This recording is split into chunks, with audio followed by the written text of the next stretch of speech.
Gerakan 30 September pada tahun 1965 telah menghasilkan berbagai macam kisah dan cerita.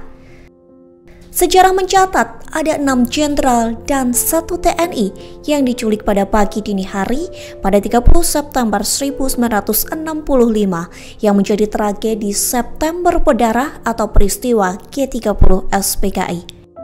Tak banyak yang tahu bahwa selain sejumlah nama jenderal pahlawan revolusi saat ini, sebetulnya ada 3 nama lain yang disasar dalam penculikan, namun luput dari rencana jahat itu.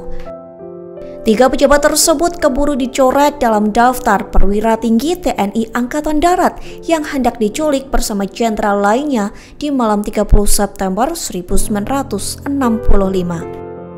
Dalam kesaksiannya, Kolonel Latif mengatakan penculikan para jenderal adalah inisiatifnya bersama rekan-rekannya sesama perwira militer, yakni Letkol Untung, Komandan Batalion Pasukan Pengawal Presiden Cakrabirawa, dan Mayor Sujono, Komandan Resimen Pasukan Pertahanan Pangkalan di Halim.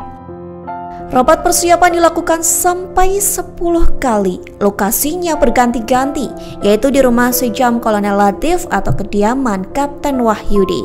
Dalam rencana itu ada Sejam Kamaruzaman, Kepala Biro Khusus atau BCPKI yang merupakan Badan Intelijen PKI. Daftar jenderal yang jadi sasaran disusun oleh Sejam bersama para perwira militer. Sasaran operasi terbatas PKI baru ditentukan pada 26 September 1965. Tim pelaksana menentukan ada 10 tokoh anti komunis yang harus diamankan. Namun Ketua Sentral Komite atau CCPKI DN Aidit mencoret 3 nama terakhir. Nama pertama yang dicoret Aidit yakni Brigjen Ahmad Sukendro. Brigjen Ahmad Sukendro selamat dari target PKI lantaran ia mendapat perintah dari Soekarno untuk keluar negeri. Nama kedua yakni Wakil Presiden Muhammad Hatta yang awalnya menjadi salah satu target juga. Tetapi namanya dicoret pada detik-detik menjelang eksekusi operasi itu. Selain nama Muhammad Hatta yang dicoret, satu pejabat yang namanya dicoret dari daftar target penculikan adalah Wakil Perdana Menteri 3 Khairul Saleh.